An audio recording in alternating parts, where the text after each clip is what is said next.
শহীদ সর্বোচ্চ নেতা Ayatollah Ali খামেনির অন্তিম জানাজা সম্পন্ন। কোটি কোটি শোকার্ত জনতার অশ্রুসিক্ত নয়নে তেহরানে গ্র্যান্ড মুসল্লায় খামেনির প্রথম জানাজা সম্পন্ন।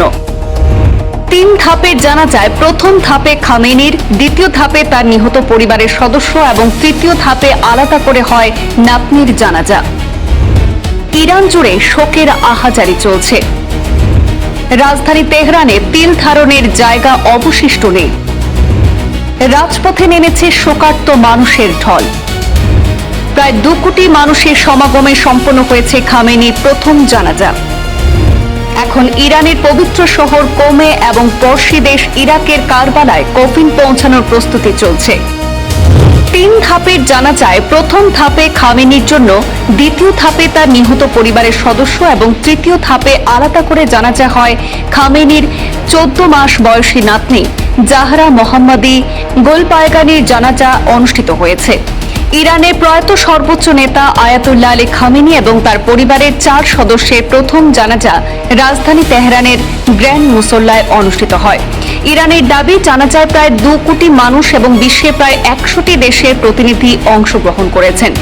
অনুষ্ঠিত এই জানাজার নামাজে ইমামতি করেন ইরানের অন্যতম শীর্ষ ধর্মীয় ব্যক্তিত্ব গ্র্যান্ড আয়াতুল্লাহ জাফর সোবহানি। 97 বছর বয়সী আয়াতুল্লাহ সোবহানি কোম সেমিনারির মুস্তাহিদদের কাউন্সিলের একজন শীর্ষ সদস্য। তিনি ইমাম সাদিক ইনস্টিটিউটের প্রতিষ্ঠাতা এবং পরিচালক এবং ইসলামী গবেষণায় বিশ্বের অন্যতম স্বীকৃত আলেম হিসাবে পরিচিত। জানা যায়, ইরানের শীর্ষ সামরিক এবং সরকারি কর্মকর্তাদের পাশাপাশি দেশের বিভিন্ন প্রান্ত থেকে আসা লাখো শোকাহত মানুষ এবং বিভিন্ন দেশের প্রতিনিধিরা অংশ নেন। রাষ্ট্রীয় আয়োজনে অনুষ্ঠিত এই শোকানুষ্ঠানকে ঘিরে তেহরান জুড়ে কঠোর নিরাপত্তা ব্যবস্থা গ্রহণ করা হয়।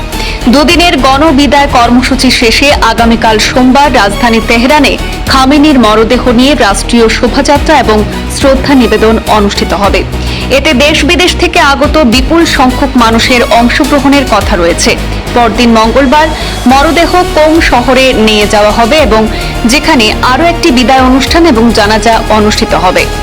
ইরাকি কর্তৃপক্ষের অনুরোধে বুধবার ইরাকের পবিত্র শহর কারবালা এবং নাজাফেও তার স্মরণে জানাজার আয়োজন করা হবে। সবশেষে আগামী বৃহস্পতিবার শিয়া মুসলিমদের অন্যতম পবিত্র নগরী মাশহাদে খামেনিকে ইমাম রেজার মাজারে দাফন করা হবে।